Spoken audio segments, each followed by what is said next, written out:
We're broadcasting.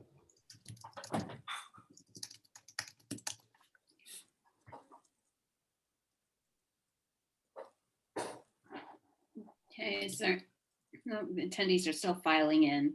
Yeah. Oh, we got a bunch of people here. Hello, all. Welcome to everybody.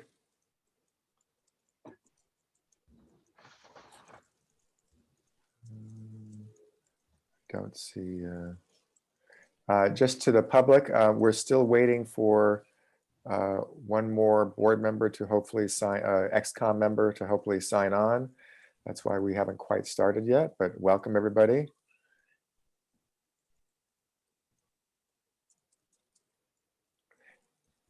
And to let you all know, I've asked Mayor Martinez to be the executive committee chair for the first half of this year. And she's graciously accepted. Thank you, Diane. And we are still don't. So Nick, Diane asked a good question. We have two members right now, but we don't really have 5 on the board. So how's that? Is that? I believe the way this works though is because I believe that you need 3 for quorum. Now, I think for the purposes of an XCOM meeting, because there are no action items on the agenda for today, that's fine.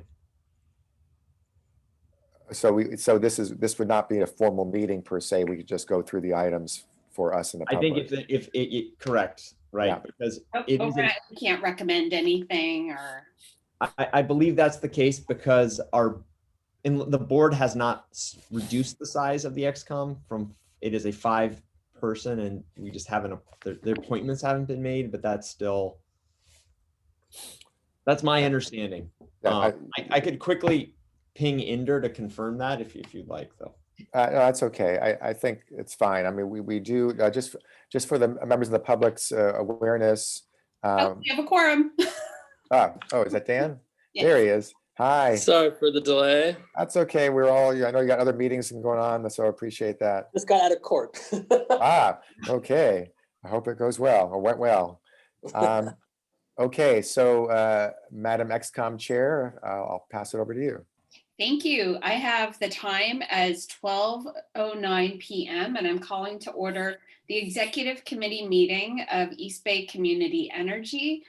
We're holding this meeting via teleconference due to the stay-at-home emergency orders issued by the state.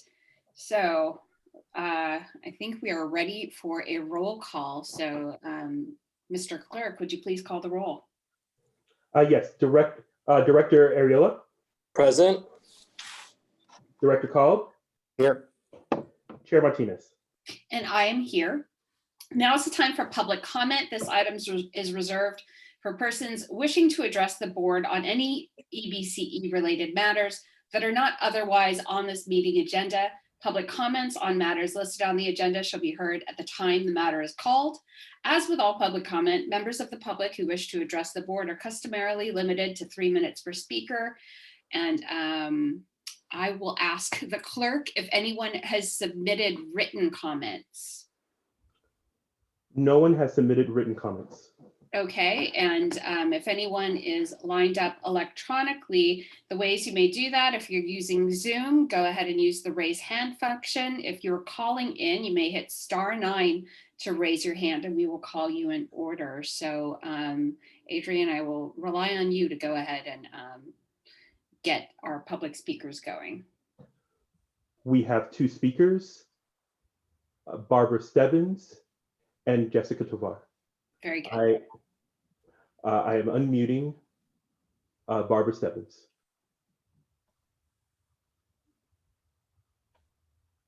There we go. All right, Barbara Stebbins here. I understand that Stephanie Cabrera is here on her last day. I just wanted to take an opportunity to sing her praises, to thank her profusely for all her service, and to wish her the best as she goes forward. I think Stephanie represents really what the ideal is in someone who works with public agencies. She's been with the formation of EBCE from back when she was with the county. She's not only incredibly competent, but she's really patient. She's really helpful. She's always kind. It's amazing how unruffled she is. And she has helped East Bay Clean Power Alliance, Local Clean Energy Alliance in so many ways in terms of being to access information, sometimes things that got lost on the website or in distributing our documents. And we're going to miss her terribly. I'm sure she provides the same excellent service to everyone associated with this organization. And I hope she'll have a great time as she moves forward. And Santa Cruz is very lucky to have her going. So bye, Stephanie. We will miss you. Thank you, Barbara. And next up, we have Jessica Tovar. Jessica Tovar is unmuted. Thank you. I wanted to really encourage, the Board of East Bay Community Energy and staff to look into creating a shut-off prevention fund similar to SMUDS. I know that several board members have asked in the past about creating such a program within East Bay Community Energy. Prior to COVID, folks have been struggling to pay bills. And now that we're in this pandemic, that clearly has gotten worse. Also the potential for shutoffs and loss of East Bay Community Energy customers to being pushed into PG&E, because we know PG&E does those disconnections because they own that infrastructure. So I really encourage you to look into that program and start a similar program to prevent shutoffs. And then one of the other things I want to emphasize is the critical need for critical community facilities such as resilient hubs to have solar and battery storage, islandable solar and battery storage, so that, soup kitchens, churches, community centers, community gardens that offer services to their community can keep the power on in the face of the multitude of crises we have been facing. And we are facing power shutoffs at the moment due to winds. And even though these are planned, we are not actually alerted. They're planned by PG&E, but people whose power is being shut off is not alerted, and they don't have the resources or know where to go to charge up cell phones, to charge up any devices that they might need, including any medical equipment, things like that. So I really urge you to look into funding these kind of specific projects. And then one of the other things I wanted to also emphasize was on the website. I noted that the recording for the Community Advisory Committee is not available, and I think it's really important to have the recordings of each meeting added to the archive, mostly because sometimes people can't attend those meetings, but they want to see, and specifically folks are interested in seeing JP Ross's presentation on the local development business plan. And yeah, I've seen other cities use systems that are automatic where you can access like their videos, and maybe East Bay Community Energy should do similar. The other thing I wanted to say was about the header that recruits, solicits application to the CAC. I don't know why. I don't know if it's a plugin, but one computer I have shows it. Another computer, when I look through the same browser, I don't see that pop up. So I don't know what the problem is there, but my guess is it could be a plugin. Thanks. Thank you, Jessica, for your points. Appreciate them. Okay, so that will move us along to the approval of the minutes from December 4th, 2020. And I actually have a couple of corrections myself. I wanted to ask the clerk and Adrian, if you don't know, I totally understand because you weren't the clerk at the time, but I noticed in the minutes that Dan was excused from, Chair Kalb was excused from the vote on the previous minutes.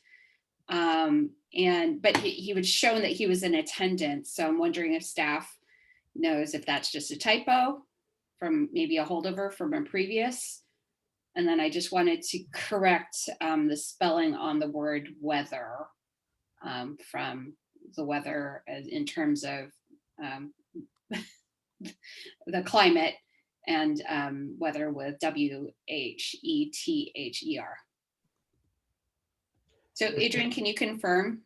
Yes, Director Ariola showed up late at that meeting, so he was excused for the roll call, but joined later. Present to the meeting. Present, yeah. Okay. So then I would just like to, I'll go ahead and move the minutes myself with the correction of just the spelling error on the word weather. Do I have a second? I'll second that. All right, Mr. Clerk, would you please call the roll? Director Ariola, Yes. Director Cobb, Aye. Chair Martinez. Aye, and that passes unanimously among those present. So that takes us to our prepay overview item. And I'm guessing we have a nice presentation on this because we got the slides in advance. Yeah, let me introduce Mike Berwanger. Mike Berwanger is a managing director with PFM, and we've engaged their services as an advisor for the prepaid transaction. This is just an informational item to speak to the sort of structure and overview of the prepay transaction that we are currently in the evaluation phase on. And we've, in recent months, brought a number of items in front of the board to get enabled with various counsel and advisors associated with this transaction to sort of assist us in the diligence and negotiation process. I will note that we brought a very similar presentation to the finance subcommittee a few months ago, where staff presented a very similar overview. And the feedback from that subcommittee was, this is a complicated structure. They're supportive, but it's a complicated structure. So let's just continue to revisit this with other committees and the fuller board, prior to bringing forward any action items to officially move forward on it. So that was the feedback. So we'll that's the reason for the presentation today. It is a little bit of repetition from what we've done in the past, but given the nature of the transaction being a bit more complex, we wanted to make sure to have more time with it, and we'll continue to do that in upcoming meetings. With that, Mike, I'll hand it over to you to kind of walk through the structure, and you can direct Adrian on the slides as you move forward. Thanks, Howard. Can everybody hear me okay? Am I coming through all right? Yeah, loud and clear. Awesome. Appreciate the opportunity to walk through this with you guys. I'm going to start at a high level and we'll drill down. And I encourage you, as you have questions along the way, please by all means interject, stop me, and ask me to go back over anything I might have gone through too fast. So with that, we can flip to the first slide.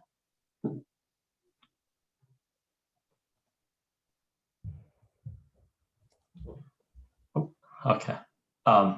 So what we're talking about is an energy prepayment transaction, which essentially involves a 30-year arrangement between two parties, a load-serving entity such as yourself, and a prepay supplier, a commodity supplier. In this case, it will be a bank. The transaction essentially gets down to an arrangement where East Bay has agreed to pay the counterparty a one-time payment upfront for a 30-year secure supply of energy. In this instance, what that will be is actually your existing PPAs. So this isn't injecting a new commodity transaction. We're actually using your existing PPAs that you've already negotiated to put through this financial structure. We will, why would you do this? Basically, why would you go through this complexity? The punchline is that by going through this, the benefit is pretty substantial. We're estimating, pending market conditions, that you could save another 8 to 12% on your PPA costs. So, this could present a pretty unique opportunity. You are uniquely situated as a municipal utility. CCAs, public power entities have the opportunity to do something like this, whereas other utilities do not. There are limited risks, which is not something I'm, as a municipal advisor, I'm typically brought in to find the holes, to find the issues, and to advise people not to do something. In this case, there are limited risks. I think we're in the process of addressing the probably most notable one, which is on this slide, which is, there is a do no harm approach here to the existing PPAs. We do not, by virtue of this financial structure, we do not want to harm anything that you've negotiated or any of the unique qualifications of the contracts that meet some of the emission performance standard requirements, or SB 350. So I think the team working on this has been very keyed in on that from the start, and we're gaining continued comfort and believe that as we pick through this, that issue will be addressed. So we can flip to the next slide. I'm going to start to drill down a little into a little more detail here. So what will happen is we're going to set up a conduit issuer that's in the process. This is a JPA entity that will be able to sell tax-exempt bonds into the marketplace, purchased by bond fund investors. And we will use those funds, we'll raise that capital, and we will make that payment to the taxable financial counterparty. In this case, it's the banks, Morgan Stanley, it's the prepaid supplier. What we're creating, basically, what we're taking advantage of, basically, is the fact that the taxable supplier borrows at a substantially higher rate than you can. So Morgan Stanley is out borrowing at a taxable rate. We're going to be borrowing at a tax exempt rate that is substantially lower. The delta between those two is creating that savings of 8 to 12%.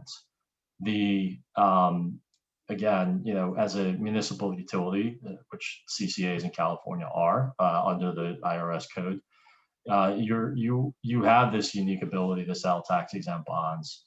The structure has been well utilized over the last 10 to 20 years by a number of entities around the country.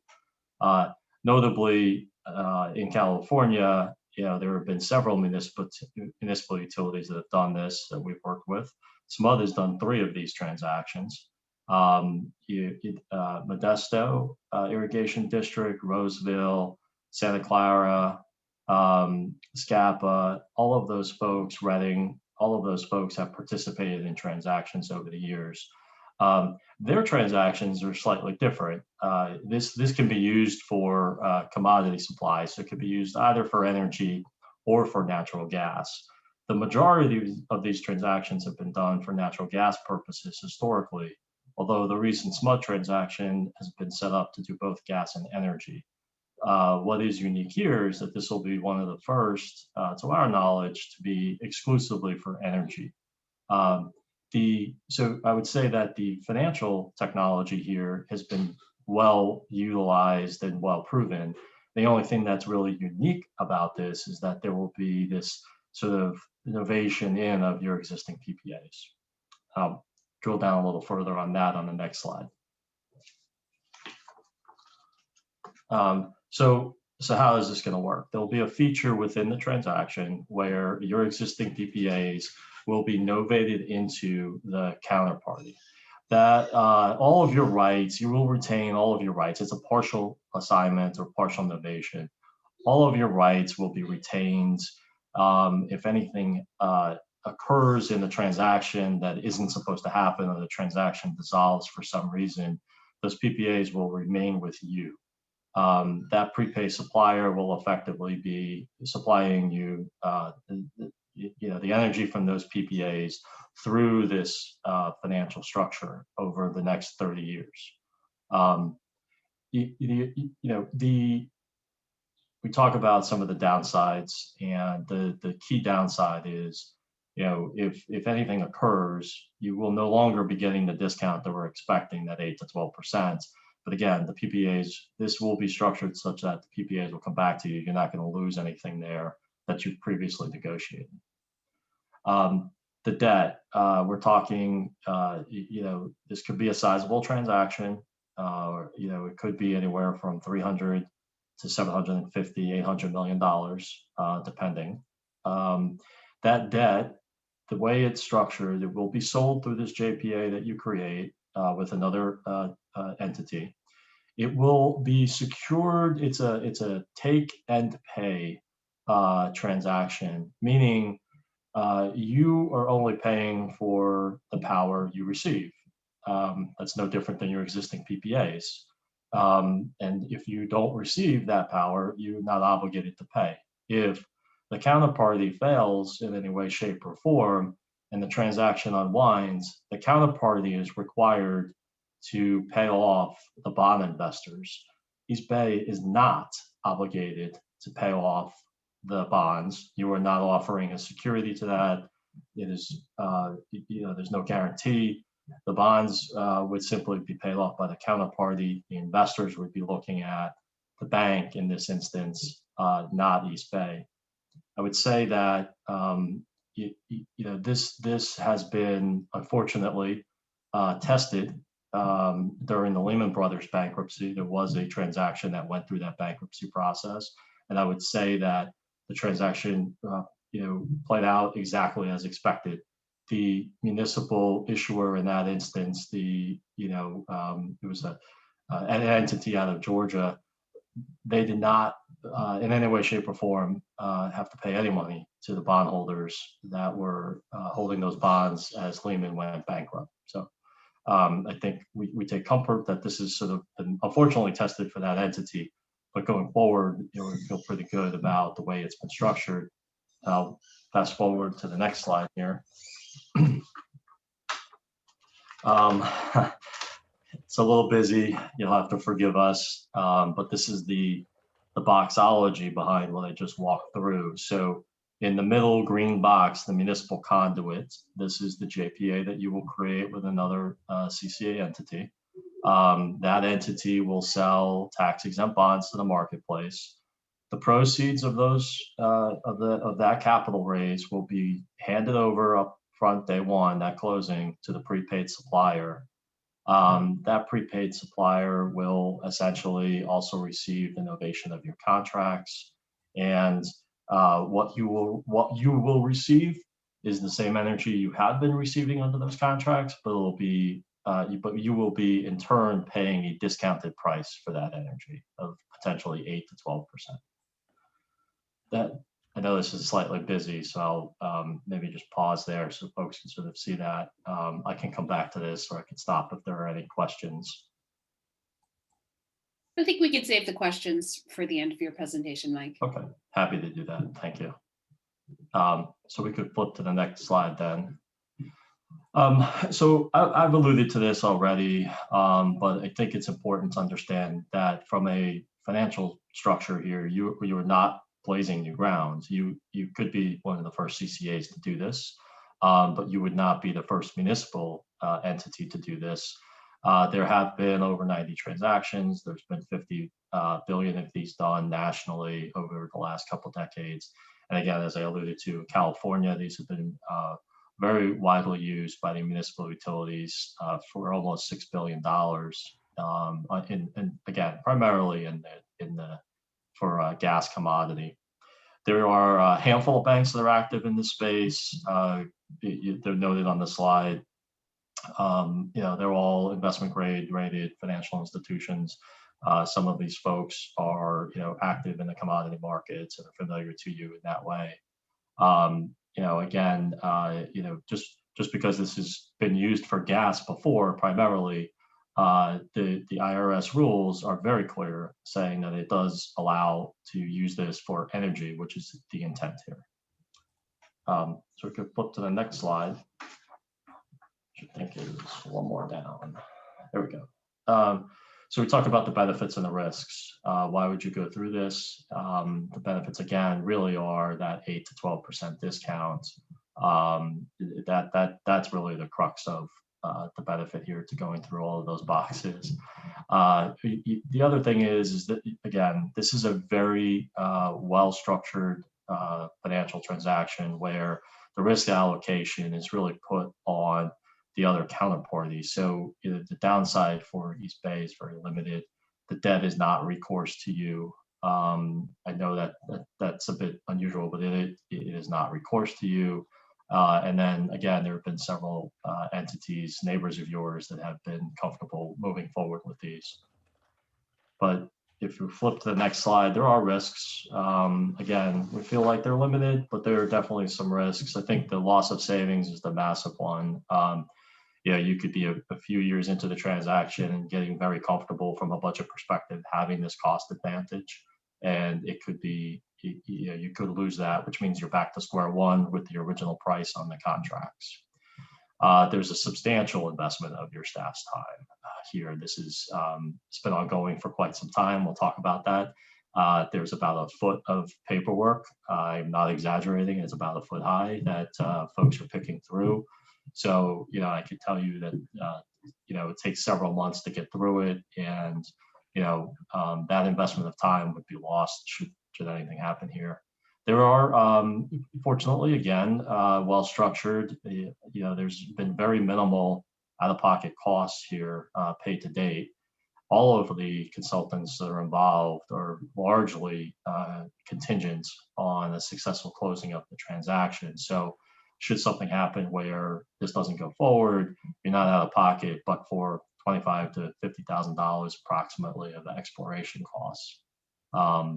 So yeah, I think the other item is, timing. Timing could be everything. We're going through this. We're potentially going to do a transaction today. Once we do it, you're kind of locked up for 30 years. So whether if 2 years from now there was a better mousetrap or a better opportunity, and that contract that you put into this structure could have been more optimally used there, that's a risk. I think that, the risk of locking you into something where you maybe could have done better down the road is certainly always going to be there. Hindsight's 2020. I think if you're happy with the 8 to 12% savings from the transaction, you should continue to be happy. And I would say that there would still be opportunities. Your portfolio is sizable. We wouldn't do this, but for a nominal portion of the portfolio. We're not putting 100% of the portfolio into something like this. We're talking something much lower, like 10% kind of thing. So you could still retain some optionality to go into a different transaction should something else, sort of manifest in the future.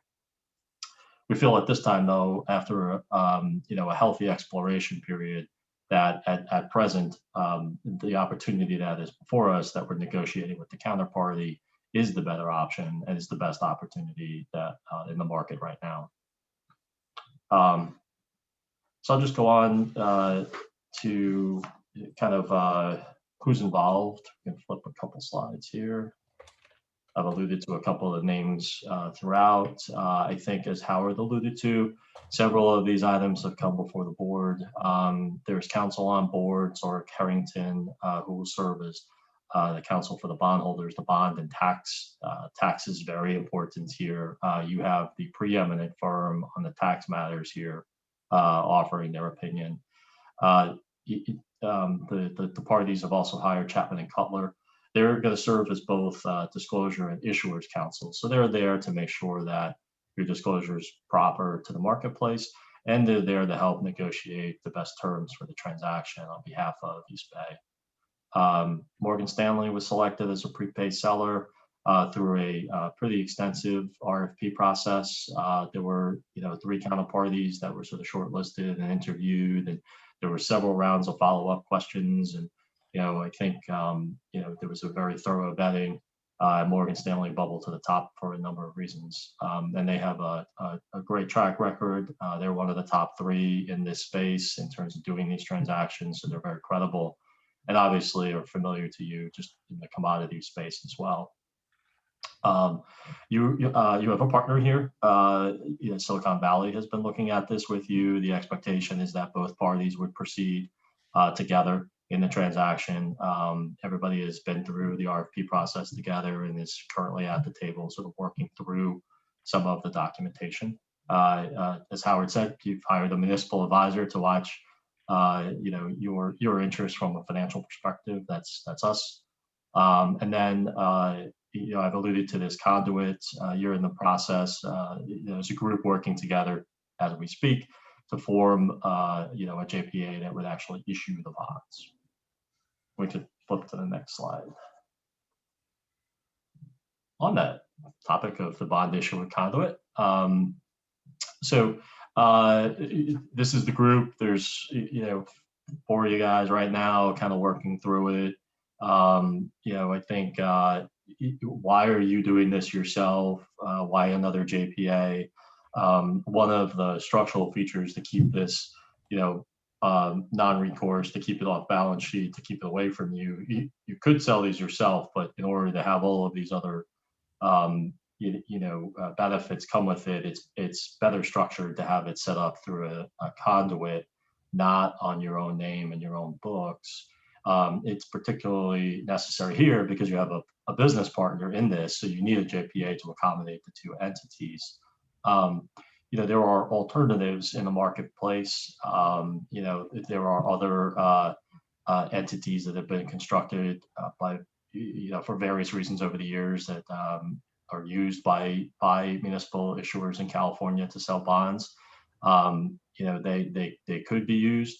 But they also come with a price. So by setting this up for a nominal amount yourself, you're actually avoiding some of the ongoing fees that might come with some of the other more established entities.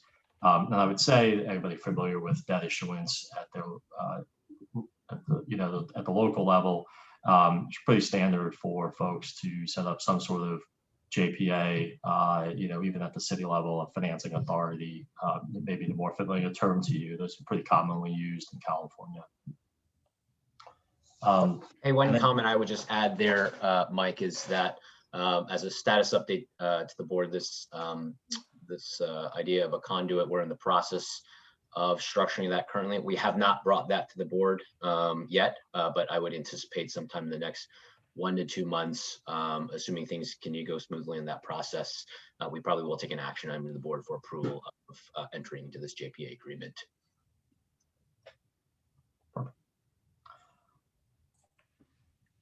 Okay, maybe just the last slide then, and I'm happy to take questions. So just in terms of where you guys are and where we could potentially be heading, we've been at this since the end of 2019. Like I said, there's been a pretty thorough sort of exploration process really through kind of that September timeframe of this year, or excuse me, last year. I haven't flipped my calendar yet. Through about September of 2020, once all of the parties were identified and brought to the table, the initial draft documentation is underway, is being reviewed. There's been preliminary negotiations and discussions on various items. The effort, could wrap up in the next couple months. I think as we stand here today, market-wise, the savings aren't at a level that you would likely want to move forward. So in part, some of the theory was to get everything packaged together and get ready to go when the market rebounds. We can then take that opportunity when it presents itself. But again, sitting here today, if we were ready to go, we probably would not. The savings are pretty nominal, so it wouldn't be worth doing that. And that's really the factors that impact the timing. We're waiting out the markets. We really need rates have been so low, which is great for so many folks that have the opportunity to refinance mortgages or refinance any bonds that they might have. It unfortunately is not creating the delta between the taxable rate and the tax exempt rate that we would hope to see in order to create the savings that I talked about. So there's that is probably the most significant issue. And then there's still the work through all of the legal documentation will run its due course, and then notably working through what the assignments opportunities might be with the portfolio of counterparties that you have. That's it's a new process. It's something different for them, and that will take some time to work through. Again, notably, you're not the only folks out there working through this with the counterparty, so you won't be the first to sort of, they won't hear it from you first. They're likely to have already heard it from a couple other folks, and hopefully that'll help pave the way for smooth, negotiations and agreements. We don't see a reason why they should necessarily. They may say no, of course, but it's structured in a way where they're also pretty much held harmless throughout this. So that's the transaction. That's kind of where we're at. Those are the parties involved, and I'm happy to take a break here and see if anybody wanted to talk about anything further, if there are any questions. Great. I will open it up to clarifying questions from members of the committee. So Chair Kalb or Member Ariola, if you have any questions for Mike, now would be the time. I just want to say thank you for that analysis. Particularly, I was looking at the risk assessment, and I think that a lot of people, in particular, after this whole GameStop thing, are really assessing risk very carefully these days. So thank you very much for that report. I don't have any additional questions. Thank you, Chair Kalb. Did you want to weigh in and ask any questions? I don't have any substantive questions. I just to Howard. When did you say this is likely to come to the board for decision? So discussion or decision? As Mike commented on in terms of timing, it's really hard to predict when markets will be ready to go forward. And so, I would anticipate there's a few steps before we really launch this entire transaction. One is to bring an action item to the board to form the JPA conduit that we talked about. So that's probably sometime in the next month or two. The paperwork there is much, much lighter. But in terms of actually getting to sort of full agreement with Morgan Stanley and all the underlying sort of foot of documents that Mike had referenced there, I think we would probably anticipate bringing something forward in the next few months, even if markets aren't ready, potentially get the board approval. That way, when markets do turn, it sometimes can move very quickly. That will be ready to go. But in terms of actually executing on the bond raise, it could be 3 months, 6 months, 12 months. It's really all dependent on the spread between taxable and tax exempt interest rates. So really don't have an ability to predict that timing, unfortunately. You just want to be ready to go.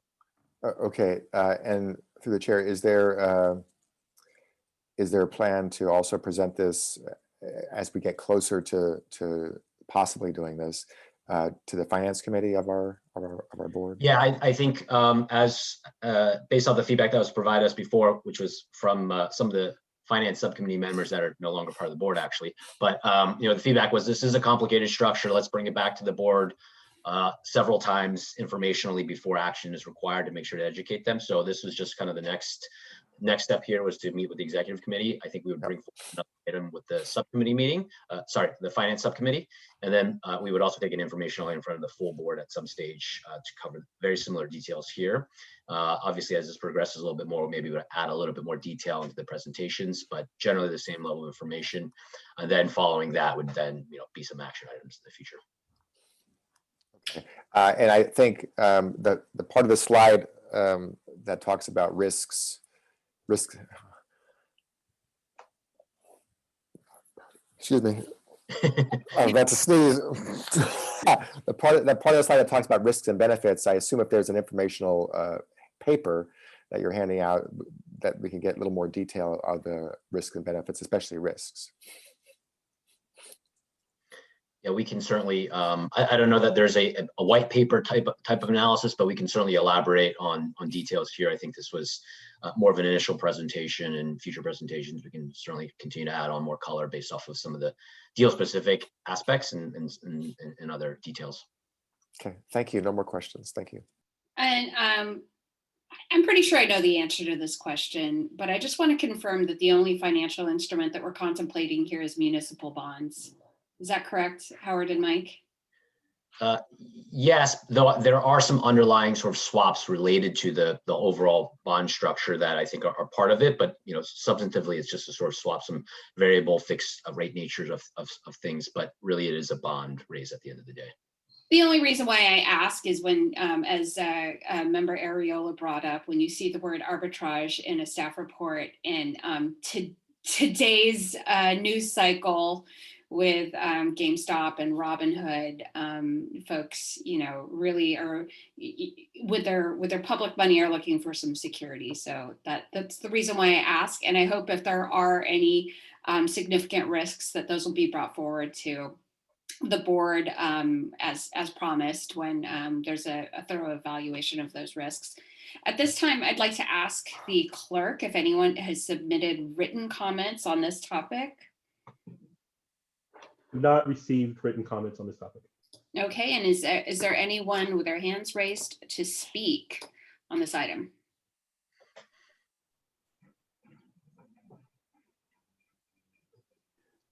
There's no one with their hands raised to speak on this item. Okay, thank you. And I'll just remind members of the public that you can use the raise hand feature if you are attending via Zoom.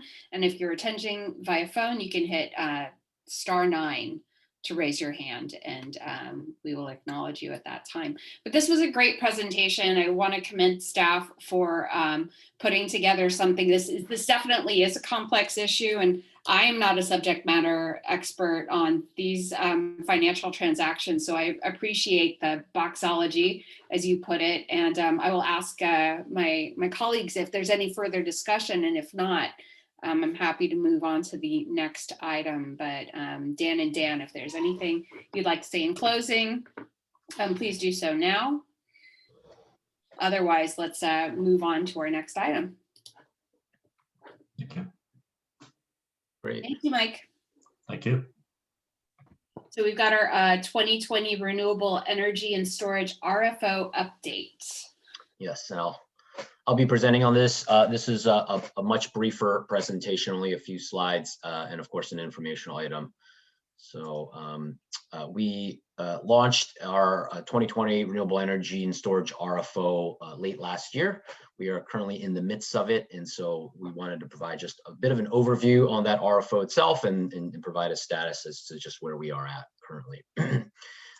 So this first slide really just sort of details kind of the major goal that we have in issuing this RFO, and that's really to seek transactions that will help contribute to our greenhouse gas reduction targets that are outlined in our IRP that we've reviewed with the board in recent months, and then of course help to address our long-term position hedging that will mitigate sort of portfolio and financial risk. Look at some regulatory hedging in terms of RPS requirements, as well as SB 350. SB 350, of course, being the long-term contracting requirement for our RPS obligations, and then our resource adequacy obligations as well. So really trying to sort of speak to how we manage the portfolio from a long-term perspective in those various ways. The RFO itself is seeking 6 different product variations. A lot of sort of energy jargon here kind of laid out across these 6, but these are all products that I think the board is mostly familiar with and that we've talked about in the past. Number 1 is a traditional sort of renewable energy structure. So as available product from RPS eligible resources, that would be solar, wind, geothermal, small hydro, biomass, and sort of as delivered, meaning really no energy storage paired with it. And so as an intermittent sort of renewable resource, we get the product as it's available. Number 2 is the same thing I just talked about in terms of number 1, but add in storage to it. The most common form that we're seeing these days is lithium-ion battery storage, though the RFO doesn't explicitly limit outside of other forms of energy storage. Number 3 is standalone energy storage. Again, there, one of the most common forms we're seeing is lithium ion battery storage, but can include other forms of energy storage as well. Uniquely here is we have sought storage resources that have various durations. So 2 hour, 4 hour, and even up to 8 hours. As we've talked about sort of the market need for longer duration storage. This is one of the areas that we sort of explored what is out there and some of the costs associated with going with longer durations. I should also just note, it says all storage attributes. Generally speaking, for all of these contracts, certainly for number 1, 2, and 3, we are seeking and contracting for all products that are delivered through these types of projects. So resource adequacy, the ability to sort of toll and sort of capture value from energy arbitrage in terms of charging and discharging, where we have the sort of control and discretion to choose when we charge and discharge, and then any ability to sort of bid into ancillary services markets. Number 4 is a shaped RPS energy product. So a little different from number 1 and 2 in that we sort of seek a specific shape that we put out there as part of the RFO. And we look for the seller to determine how to best meet that need, either through a portfolio of multiple resources, or it could be through a single resource where most likely it would have some form of storage associated with it. Battery storage, again, being a very common form where they would determine how to size it and they would deliver to a certain profile that we have prescribed.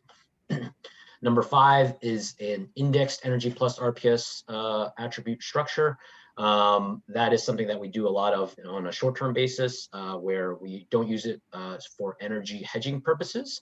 It certainly is a bundled RPS product, PCC1 product, but we index out the energy cost. So you're really primarily, from a financial perspective, paying for the REC attribute as opposed to the energy, which is indexed to market. And then the last one is a shaped clean energy hedge. That's pretty similar to number 4, except that it's not RPS eligible. So that's really focused on large hydro. Next slide, Adrian, please.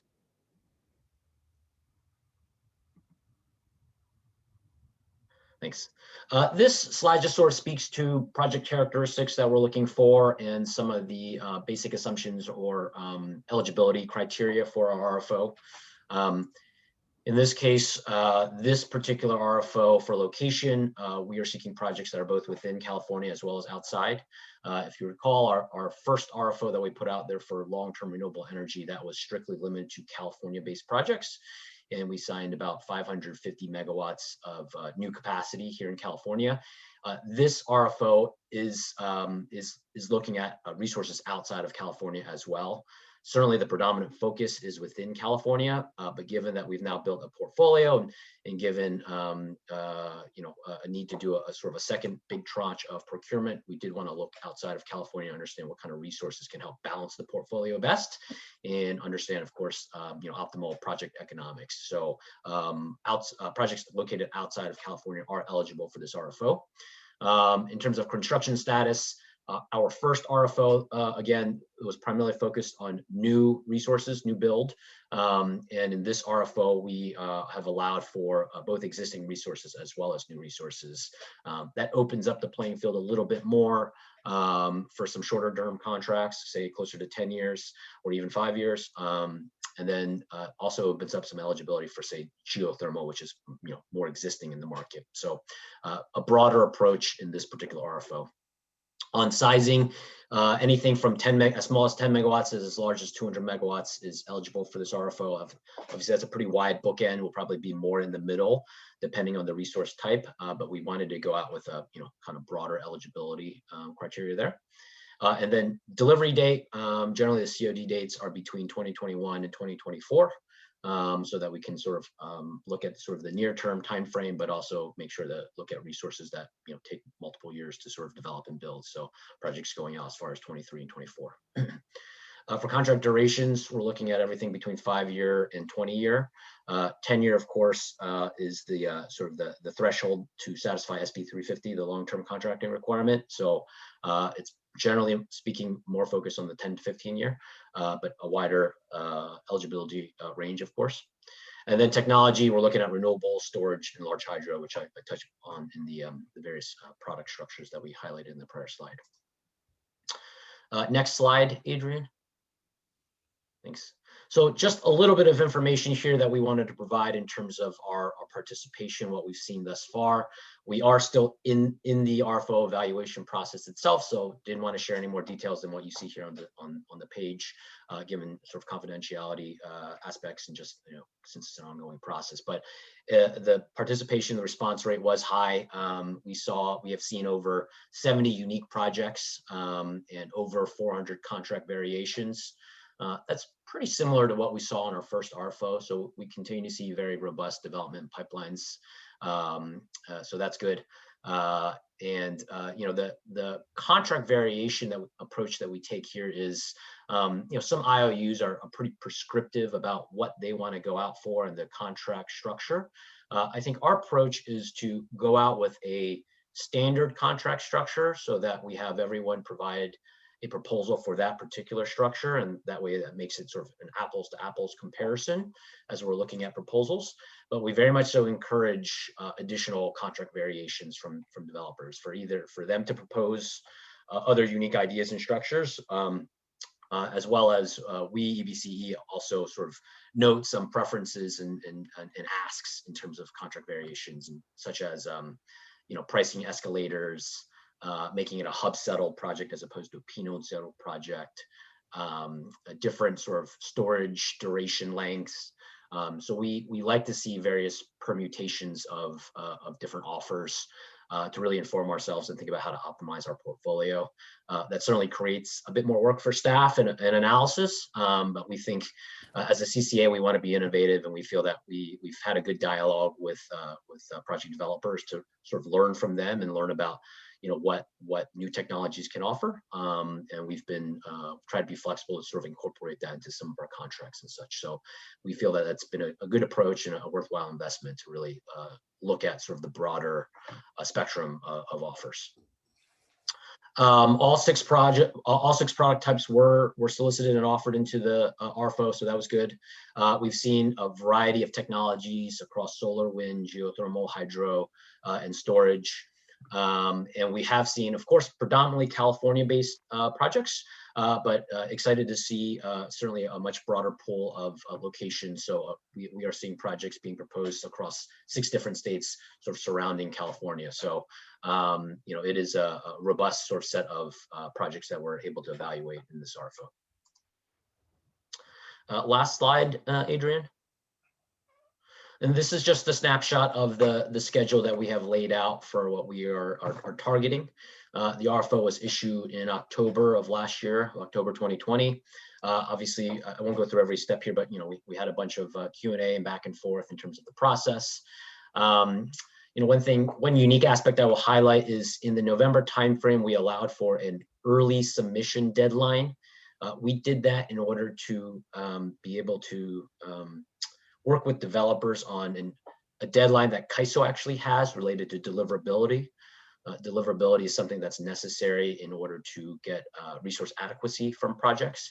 And so given a deadline in December that CAISO had related to seeking and requesting deliverability status for various projects, we wanted to put an earlier deadline so we had an opportunity to shortlist some projects that could then submit into that CAISO process and be able to show that they were shortlisted and have a higher probability chance of getting deliverability status. So we were trying to make sure that we were sort of meeting that specific need that is obviously to our benefit as a buyer to ensure that projects that we are interested in do have at least a higher likelihood to get that deliverability. But with that said, that was just an early shortlist process. And right now, you can see in the January timeframe, we've noted we're in the process of completing a shortlist evaluation and notifying respondents of their shortlist status. So that is an ongoing activity right now. It's been a little bit of a rolling process, and I think it will continue over the course of the next 1 to 2 weeks. So that's where we are now. And we'll move right into the sort of negotiation process. With that shortlist is also an exclusivity period where the seller would be exclusively negotiating with us for that portion of the project. And so any projects that have accepted that shortlist and exclusivity would move forward to negotiations for the next few months. And we have a target of bringing contracts forward to the board in May. Our goal is to try to batch everything together so we can kind of go to the board and present everything as a holistic portfolio. Obviously, we'll have to be a little bit flexible just depending on certain constraints for when some projects may have to come a little earlier. And if some projects are delayed in the negotiating process, we may elect to bring those later. But right now, the target date is May. I would say, kind of plus or minus a month, depending on how this process goes. So, more information to come, obviously, as we approach that date. And that is it for this presentation. Great, thank you, Howard. I'll open it up to my colleagues for any clarifying questions. Members Calvin, Ariola, if you have any questions, this would be the time. Sounds like we don't have any questions, but I'm curious, Howard, if you can reveal without getting into any confidentiality where we're getting offers on geothermal broadly. I'll probably want to limit just how much information I provide on that right now, since we are in the shortlisting process. But I'll just note that I guess the good news is there are a number of geothermal resources that were proposed into the RFO itself. They are both within California as well as outside of California that we've seen proposals. And it is a mix of existing projects that are currently generating as well as new build resources. So the good news is there are options to choose from, but certainly geothermal tends to be a more expensive resource out there. So the value that we really look at is sort of the value as a baseload resource with longer duration capabilities and resource adequacy value. I think we're still in the process of determining which projects we want to shortlist there, so probably don't want to go beyond that, but certainly we'll present more information as it becomes more available in a public setting going forward. Diane, but what I can tell you, and this is publicly available information, is there are two very large existing geothermal facilities in California. One is in sort of the Imperial County, Riverside County area, and it's 1,000 megawatts. And then there's another one that is the Geysers facility, which is up in Napa and Sonoma County. So not speaking to where they are in our process, but just to give you a frame of reference, the two of the very large existing plants, are one north, one south. Thank you. I look forward to seeing what the variety of respondents looks like. At this time, I will ask the clerk if anyone has electronically submitted any public comments. There have been no written public comments. Okay, and if there's anyone from the public wishing to speak on this item who's joining us via Zoom, you may raise your hand using the raise hand function, and I see at least one hand raised. And if you're joining us by phone, please press *9 to raise your hand that way, and you will be acknowledged. But Adrian, correct me if I'm wrong, but I see a Vaughn in the attendees list. Yes, I am unmuting Vaughn now.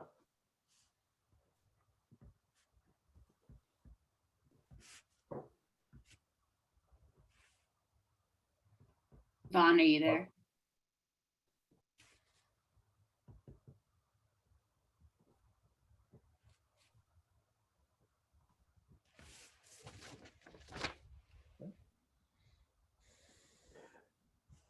If Vaughn can raise his hand again when he is available to speak, we can perhaps return to him.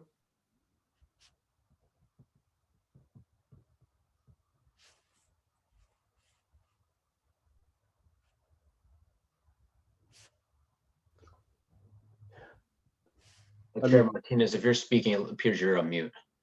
I apologize. It looks like Vaughn has raised their hand again. Vaughn, are you there?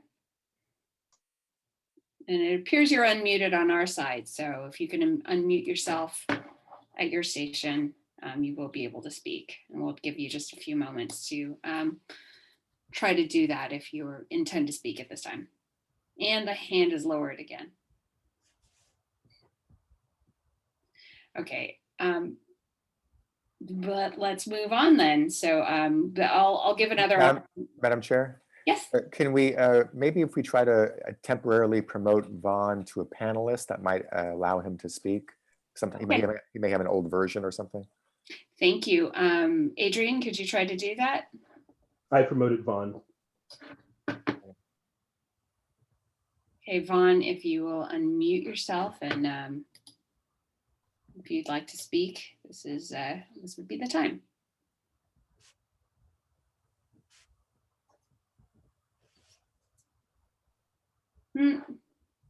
Okay, well, we'll keep our eyes open for you, Vaughn. But in the meantime, I just want to check back in with my colleagues to see if there's any more discussion on this item for the RFO. I'll go, Dan, I see your hand raised. Yeah, thank you, Madam Chair. Thank you for the presentation, by the way. This is very thorough and encouraging. And you may have mentioned this, but I just want to more re-emphasize if you did. What are the efforts in terms of proactively reaching out, trying to get the potential for contracts in or near Alameda County? So certainly that's criteria that we've accounted for in the evaluation process to sort of weight and prioritize scoring towards projects that are locally based. Again, due to confidentiality issues for right now, I don't want to go into too many specifics, but that is, as we did in the past with our last RFO, where we were able to contract, local wind project. We're similarly looking at, local projects for across all of these technologies to try to prioritize that. So, yeah. So having windmills in the backyards of board members, is that not an option?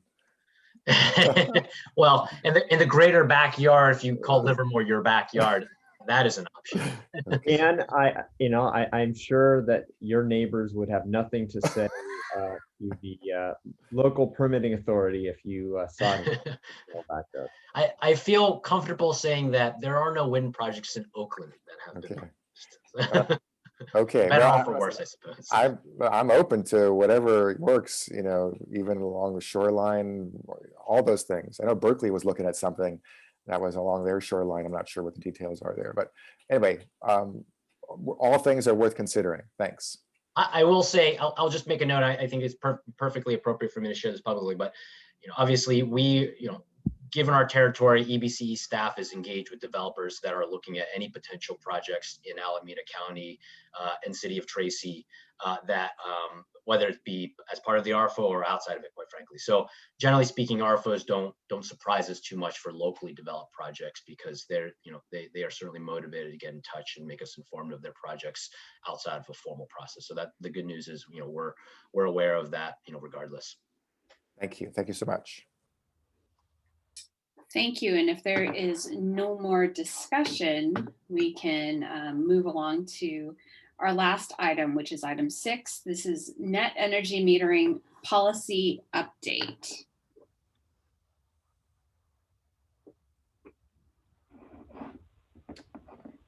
Who's presenting? Hi there. Hi, Kelly. Hi. Good afternoon, Executive Committee and members of the public. I'm Kelly Brezovec, Senior Manager of Account Services. JP Ross, VP of Local Development, Electrification, and Innovation, and I will discuss recommendations to update our net energy metering program. Next slide, please, Adrian. Thanks. To begin, let's touch on what we'd like to improve about our current net energy metering or NEM programs today. EBCE supports 3 different varieties of NEM, and we have found that we are overpaying for generation at rates that are costly, and our installation and survey data have shown do not provide the benefits intended at the start of our program. So next slide.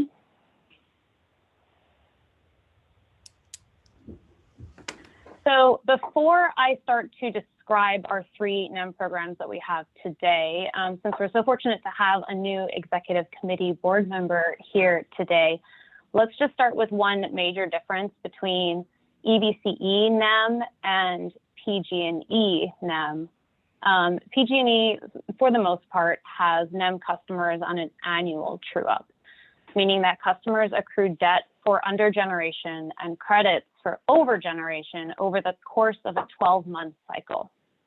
EBCE does not hold on to any debt from month to month. So rather, if a customer under generates and doesn't have any credits available, EBCE will bill them for their usage. Our NEM cycle is from April to April for all of our customers. Okay, so now on this slide, so a breakdown of our 3 NEM programs today. So this is taken from our NEM tariff, and the first 2 columns on the left go together. So you can think of customer type as also sort of the program name. And then the NEM plus customer description. So this is the qualifier that would assign a customer into one of our 3 programs. The next 2 columns are about how the customer accrues credits and how they are cashed out at the end of the NEM year, which again, it concludes in April. Monthly settlement is about how much extra generation is worth. So during a single bill cycle, typically about 30 days, EBCE, like PG&E, provides the customer with a credit equal to the amount that a customer would have paid for that same amount of energy at that period of overgeneration. It's simply the retail rate, what you would have paid for it. Our new low income and municipal customers then benefit also from an extra penny on top of that retail rate. The last column is the annual settlement. PG&E cashes out our customers every April. So any extra kilowatt hours or NEM credits that they have sitting on their bill can get converted into cash. If the customer is an existing NEM customer, meaning they had an interconnection date prior to,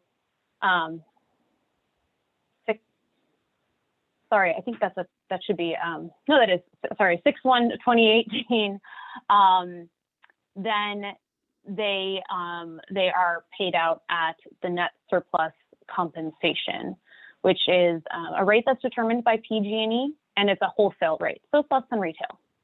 And to calculate this, we look at the customer's annual net generation and multiply that by the net surplus compensation rate. For our new, and with that, you see these double asterisks here.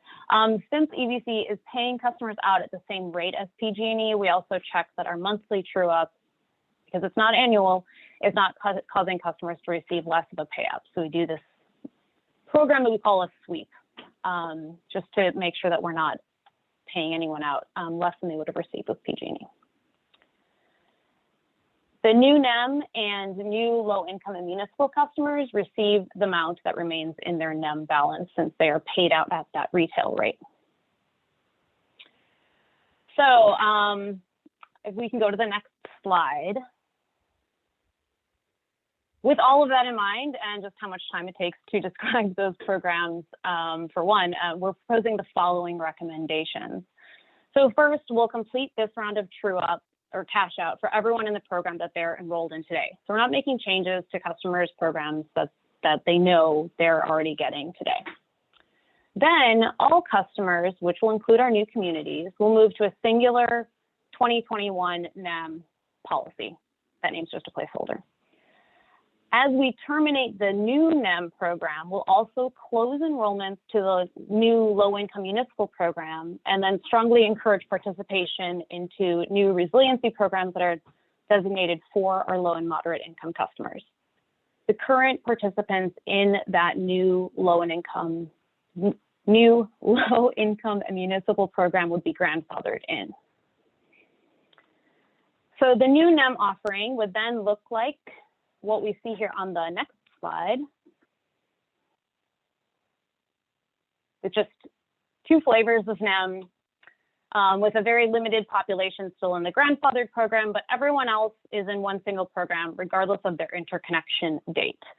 And that is the program that used to be called our existing NEM program, where the monthly settlement is handled retail and then the annual settlement or cash out is handled using the net surplus compensation rate.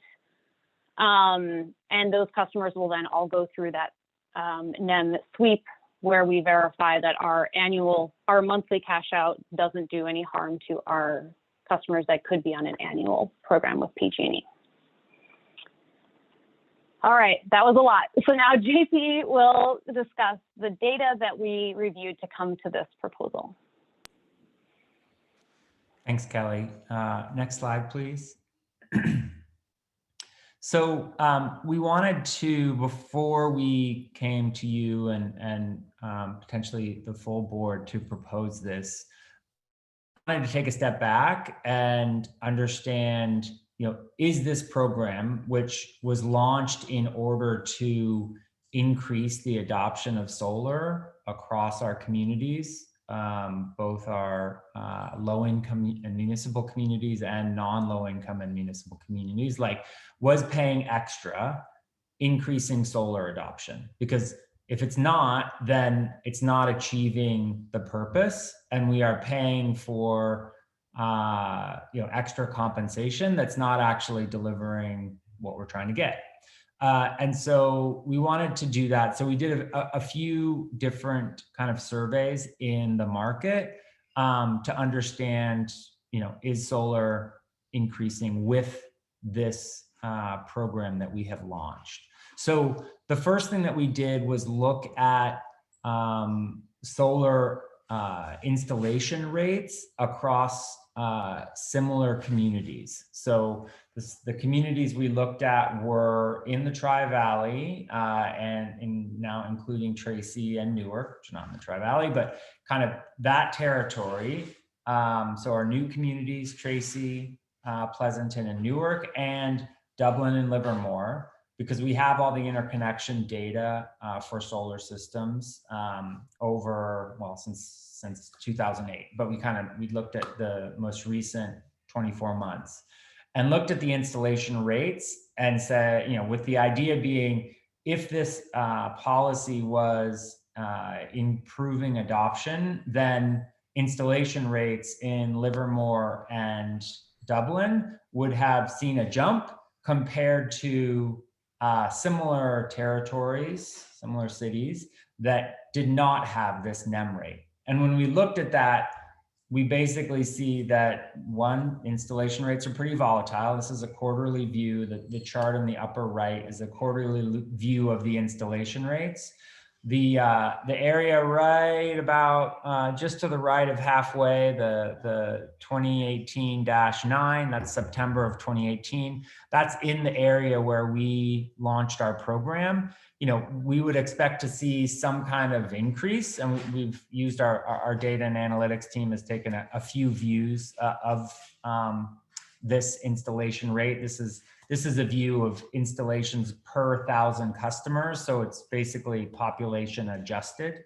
And we really haven't seen any increase, in our territories where this program is on offer. So the number of solar installations in the territories that currently are receiving this extra compensation don't appear to show a growth in solar, which is what we would want to see.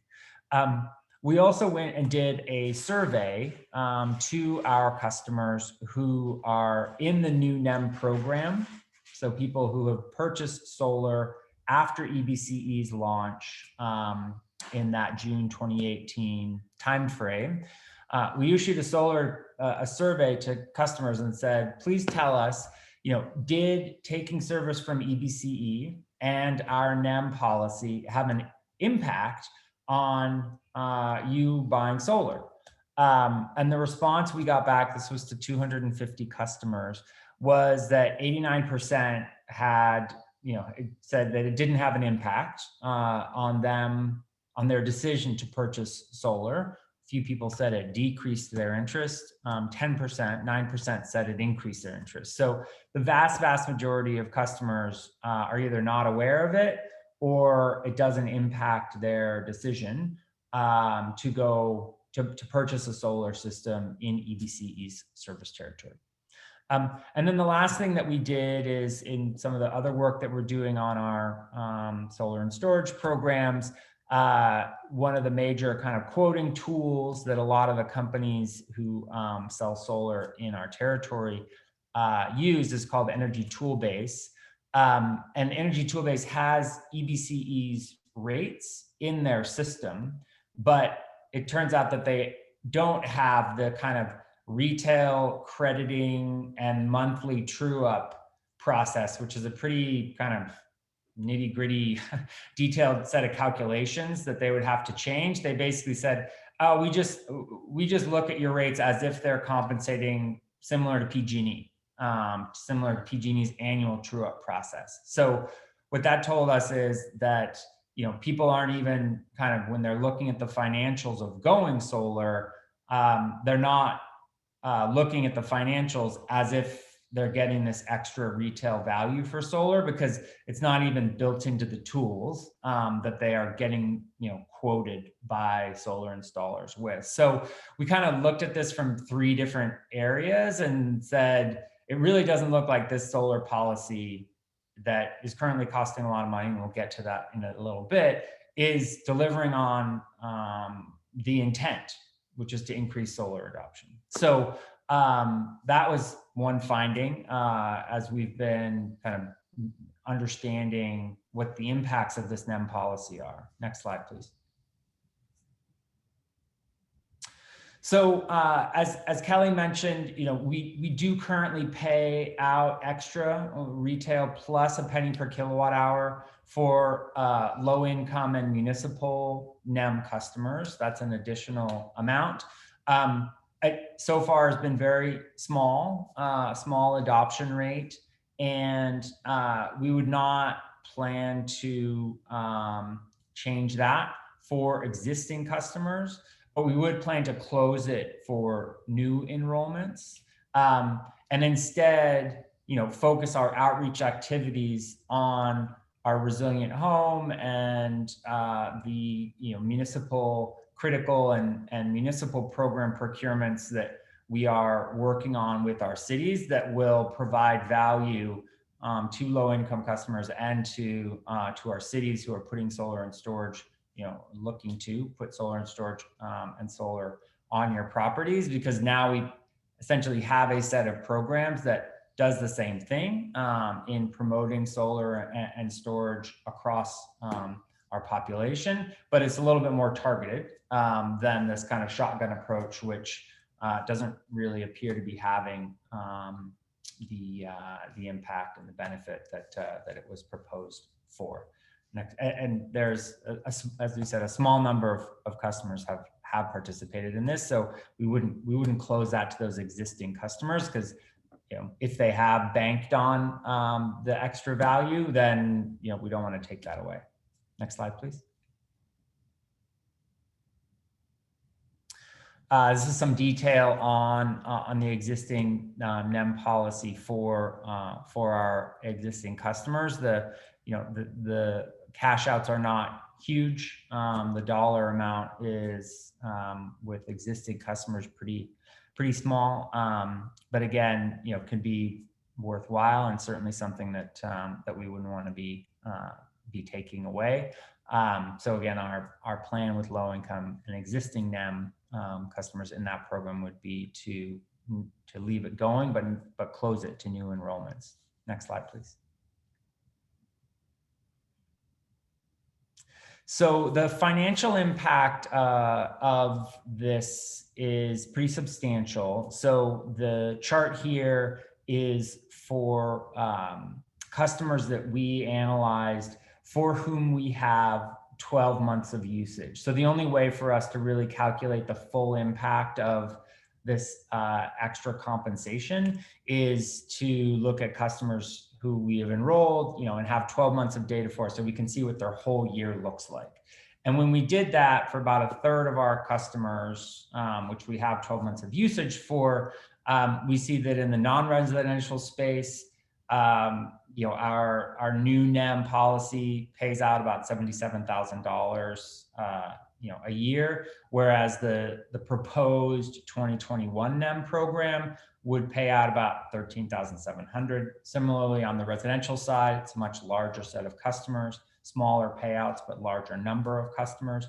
The additional payouts about $168,000 under the new NEM program, and the proposed program would be about $30,000. So all in, it's about $200,000 in difference, and that's for about a third of our customers. So when we true that up to approximate our entire customer base of existing NEM customers, That's about $600,000 a year in payments that are being made that we aren't seeing, increase solar adoption.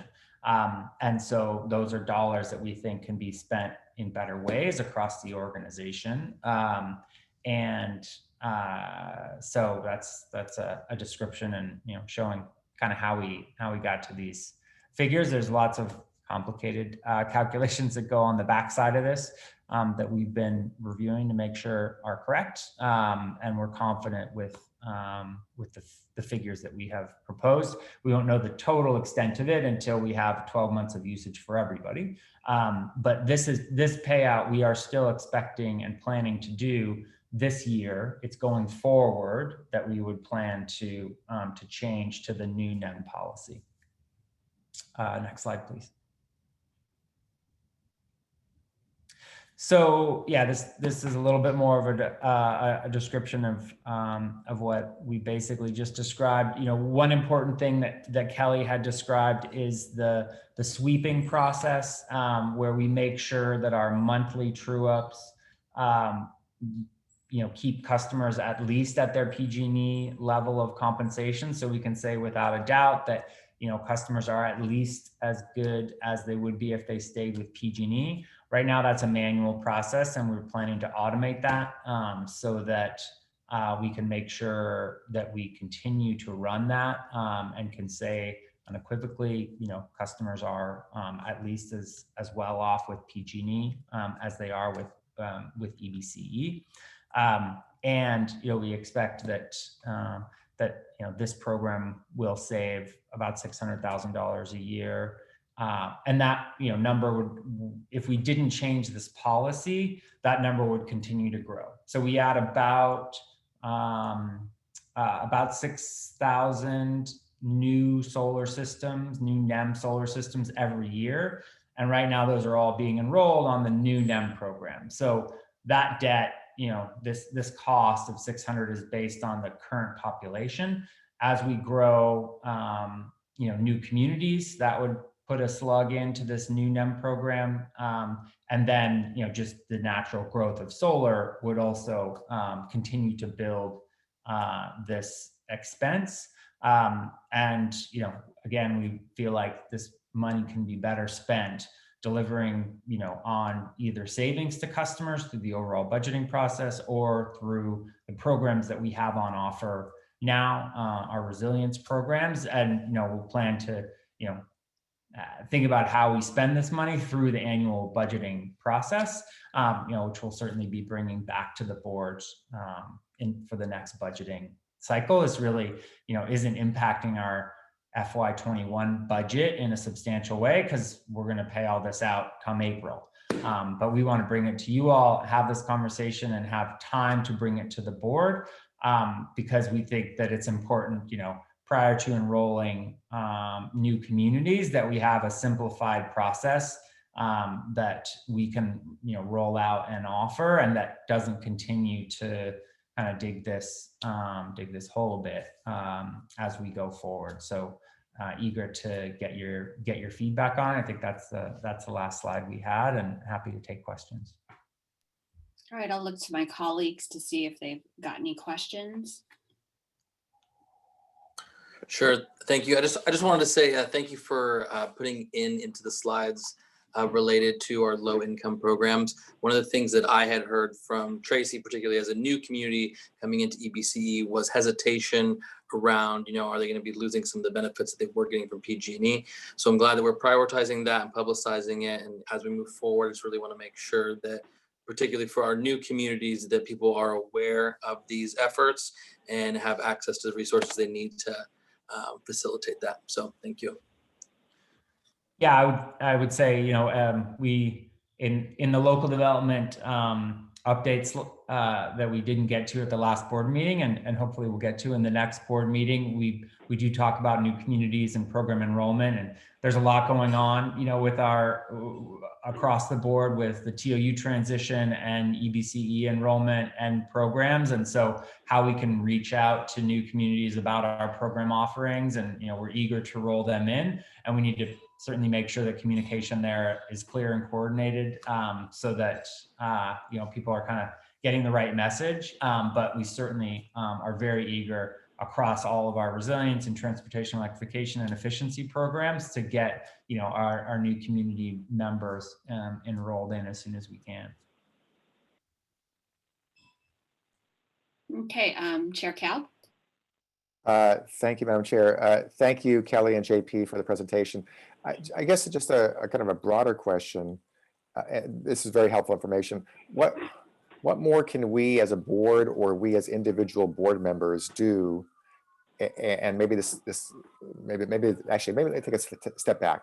What are the biggest barriers from the point of view of the property owner in terms of getting installing behind the meter solar? Why are people choosing to or not do it, or not thinking about doing it, or those who might think about doing it are not doing it? What's the biggest top two reasons?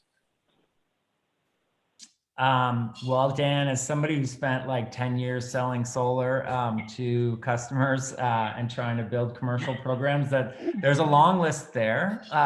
And I think there's a lot in the apathy space, because solar, if customers are using more than about 5,000 kilowatt hours a year, standalone solar is a pretty good deal.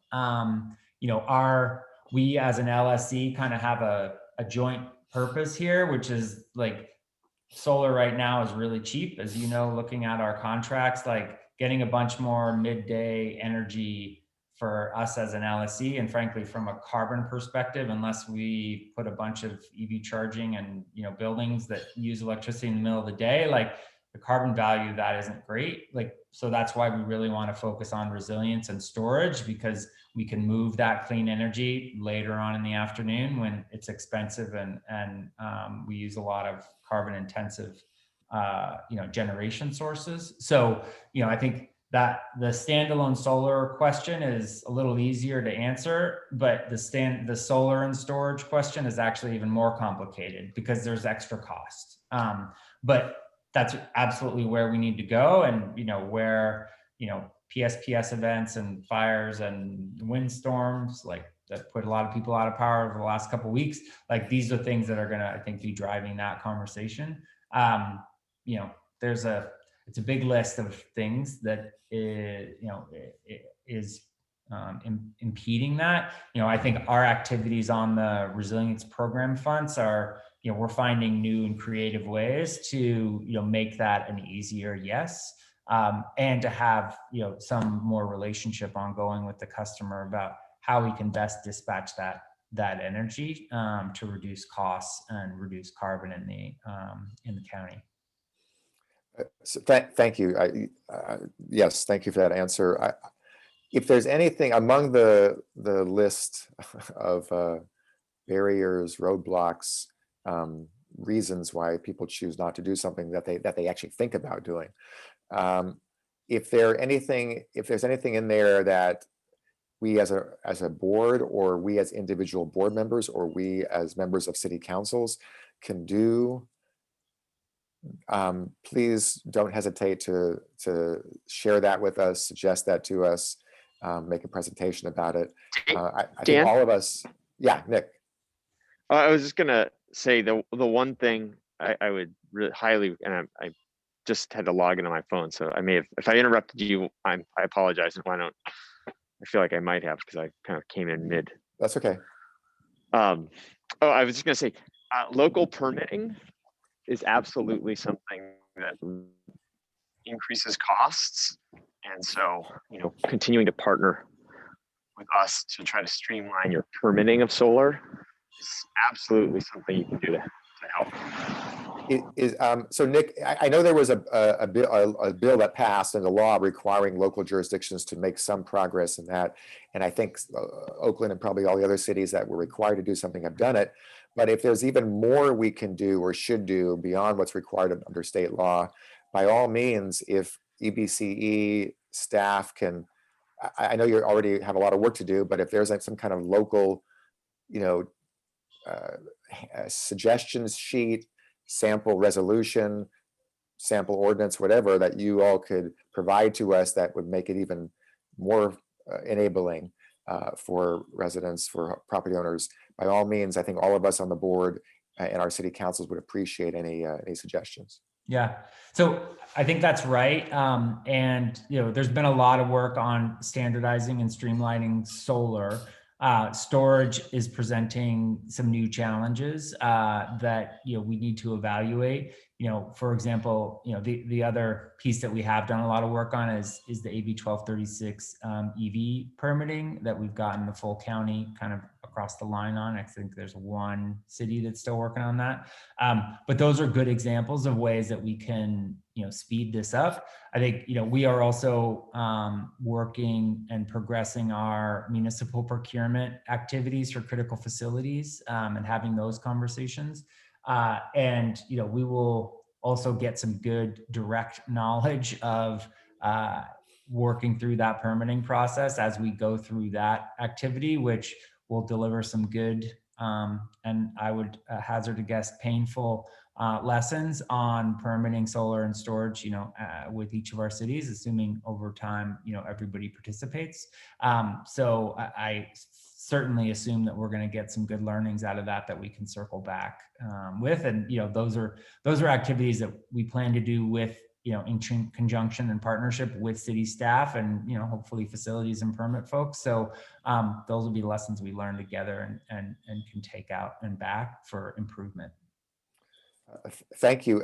I can't remember, did Nick or JP, did we at EBCE create a city staff kind of working group or advisory committee that meets every month or two? Yeah, so we have the technical advisory group, which meets every month at Stop Waste. We just had a meeting on Tuesday. And so that is a monthly opportunity to circle up and, we talk about the different programs, let staff know about what's upcoming. So we have that's been going on the whole time at least I've been here. Yeah. Right. Yeah. Okay. Yes, I remember that. I didn't realize it was the same one for Stop Waste, but now I recall that. Of course, most of those staff people are not people in the various cities' planning departments. That's right. And so the permitting question would be under the planning department. So there's still some additional work to do to get that information and that desire to the right department. So anyway, we are, all of us on the board are all here to hear the advice and the suggestions from you all and staff about what more we could do in terms of permitting.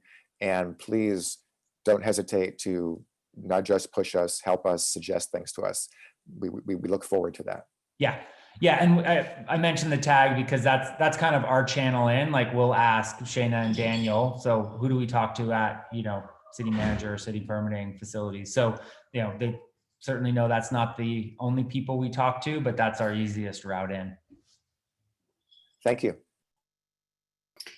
All right, thank you. I do have a question about how to calculate net surplus compensation. And this is probably something that you said, Kelly, but I was trying to follow along and take notes and I missed it. Yeah, net surplus compensation is it's a wholesale rate, basically. So PG&E publishes a monthly value for net surplus compensation. I think most recently when we did our April true up last year, it was around, I want to say 3 cents. It's one of those that I don't have memorized, but it's somewhere around there. It's about half of retail, depending on your retail rate. And I think it really speaks to, you know, that's going to be a time of day dependent calculation, and it speaks to where electricity prices, wholesale prices are going in the middle of the day. And so, you know, to the point of trying to drive more solar and storage in that, you know, increases the value of that generation by shifting it later in the afternoon. But, you know, that's certainly what we're seeing on the wholesale procurement side. And the NSC is really a reflection of that. And then in terms of timing, when is staff targeting to make these changes pending board approval? Yeah, so we would, assuming board approval in March, then we would make these changes effective in April so that we're able to cash everyone out in the program that they're on in April and then start them on the new process, the new program right away, so that there isn't an in-between section, because NEM is such an annual process. You know, customers typically start to over-generate in the summer, and so everybody needs to know what program they're on if they're paying attention, which is, as JP said, you know, a lot of customers aren't paying attention. So that's, but if they are, that's when they're over-generating. So everyone should know what program they're on. And then what's the marketing component of this change? Is it going to be realized on the bill? Is it going to be an additional piece to mail? How are people going to find out about these changes? Yeah, that's a good question. So we have talked through some ideas, like customers that are receiving a check for their NEM generation throughout the year of 2021 to 2020, 2020 to 2021. If they're receiving a check, which means that they generated over $100 worth of NEM credits, that's an obvious place. You know, they receive a check and they receive a letter, and so that would be an obvious place to put it because it's attached to money. We also have email addresses for just about all of these customers, so email is a natural place to put this. And you know, we can look into other ideas, but those are kind of the top two places that would be like sort of natural fits to make sure that the word gets out. Okay, thank you. And at this time, I'm going to check with our city clerk to see if anyone has submitted comment. And I do see one hand raised as well. We have not received any written comments. We have one speaker, Jessica Tovar. Allow her to speak. I'll recognize Jessica right now.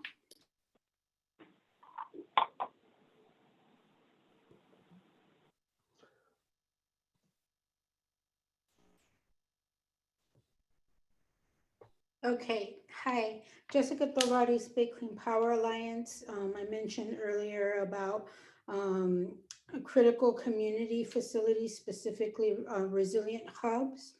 And I wanted to mention during this report, because I think that it would be great for East Bay Community Energy to look into how to use some of these resources to add solar and battery storage to resilience hubs throughout Alameda County and perhaps the city of Tracy. I think it would be a good pilot because there's definitely a need and inaccessibility of solar and battery storage for existing facilities like churches. It could be soup kitchens. It could be, community gardens and other community spaces like that. That could definitely use this kind of benefit. And I think, if you were to start a program like that, that certainly would bump up the credibility of East Bay Community Energy's contribution to the community. So I want to just highlight that again. We do have in our network small solar developers who are willing to do the installation so long as we can get those kinds of resources. And in addition to that, utilizing, alternative financing models like on-bill financing would be very critical, because then you don't have to need upfront money or have to take out loans. On-bill financing is a great option to be able to pay off your system over time and not have to put up upfront money. And certainly want to highlight again the use of local small like developers and installers. We can find people to do that. We just need these resources to make it happen. That's it. Thank you, Jessica. Adrian, do you see anyone else with their hands raised?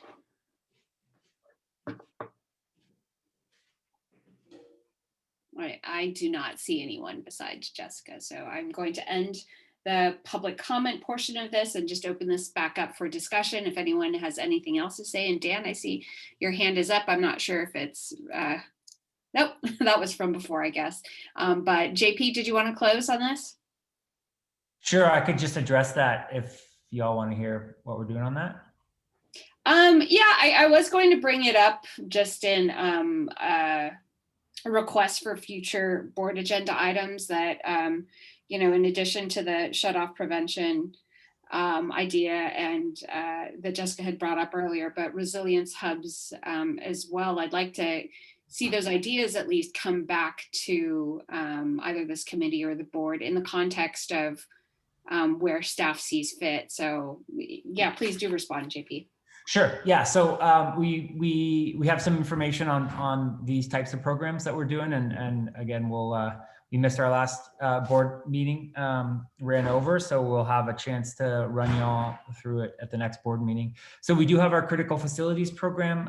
That's our Bay Area Air Quality Management District funded grant. We've got 300 critical facilities that have been have been identified for us by each of your cities, and we are working to develop solar and storage on those. So we're working through how we build these kind of portfolios of cost-effective solar and storage that we can take out to the market and get financed, and in collaboration with your cities. So those are critical facilities that each of the cities has identified for serving community need, whether it's fire stations, senior centers, rec centers, parks, police stations, admin buildings, network operations centers, like that. Each of your cities, through its emergency planning process, has developed these lists. So we took those lists with our Bay Area Air Quality Management District grant and funded a consultant.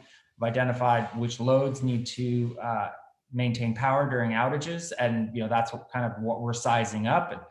And I literally have a tab open that I was working on this morning, like looking at rooftops, running energy models, figuring out how we can actually deploy a lot of solar and storage on your municipal facilities. So that's the municipal facility side. We're pushing on that pretty hard, and we'll be bringing this back, and we're collaborating with staff on this now. There's the other side of it, which is the non-municipal facilities, soup kitchens and churches. Those are not city buildings; they're non-governmental organizations. I think that probably the best way to think about that is through our Community Solar Green Tariff program. That's going to be about 1.6 megawatts of solar that's going to be sited on nonprofit organizations, project sponsors. This is a CPUC funded operation, DAC, GT, and CSGT. So we'll be issuing solicitations for that in the first half of the year, depending on some PUC timelines. And that will deliver some solar onto nonprofit project sponsor buildings. I think the next step of churches and soup kitchens and privately or operated buildings, that's kind of another phase. We're really testing this offering out with our municipal partners, you all, and then I think we'll look at how we can ramp and scale that. So right now we're really understanding what's the procurement model, what role does EBCE play in building this out, and helping our cities deploy it. So yeah, would love some outreach and feedback. Jessica, we've chatted about outreach for Resilient Home. Would love to get some help there. We've got our also have through Resilient Home, we have our multifamily channel, which is delivering solar and storage to affordable multifamily housing in the county. That's something we're pushing on really hard right now through the likes of Eden Housing and other housing operators, which will deliver, resilience and bill savings to people who live in multifamily affordable housing. So if you think about that as a resilient hub, that's a resilience hub for the people who live in that facility.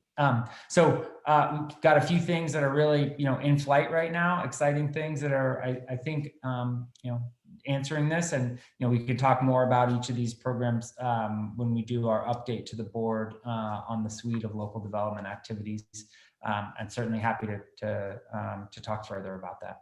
And what's the timeline for that, JP? When are we getting that local development update?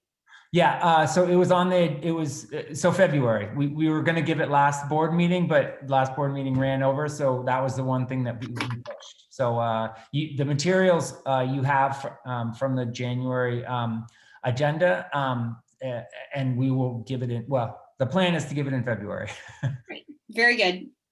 Thank you very much.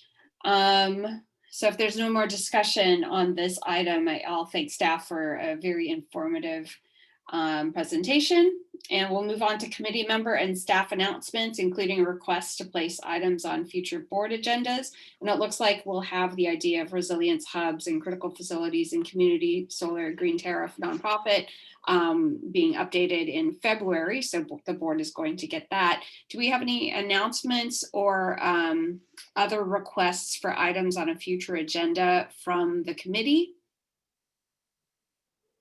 Okay, seeing none, I did want to check in with staff to see if we can get an item on the idea of shut-off prevention, as Ms. Tovar had mentioned in her public comment. In whatever context staff deems appropriate, I would like to get an item either at the executive board or to the full board. Yep, Okay. we will bring forward an item likely covering, among other things, the current shut-off moratorium and the arrearage management program, and sort of our implementation plans for arrearage management, which we see kind of as our primary tool. I also wanted to, I have an announcement, I guess, or a statement that I wanted to make. As Jessica and Barbara both know, or as Barbara noted, I guess, this is Stephanie's last meeting with EBCE, and I will keep it short here, but I just wanted to express my gratitude for all she has contributed to the agency, and both operationally and culturally, and we're losing a great colleague and a great friend, but Santa Cruz County rather is gaining both of those. So I'm really excited for you, Stephanie, that this opportunity has presented itself, and we hope you will find your way back to an EBC meeting someday, and certainly gatherings with our staff and our team soon. So best of luck, and thank you so much. Thanks. Stephanie, you're muted if you want to speak. So thank you. I'm gonna miss C3, like the first 3 C's. It was great starting with you and Howard and everyone, and just working with this board, period. And I will definitely be back. I do get 3 minutes per item, so. That's so funny. Thank you for all the kind words everyone has said. I'm going to miss everybody, seeing everyone all the time, but I will definitely still be in the networks and seeing everyone at meetings. Thank you. Thank you, Stephanie, because I do hate goodbyes. I like see you laters.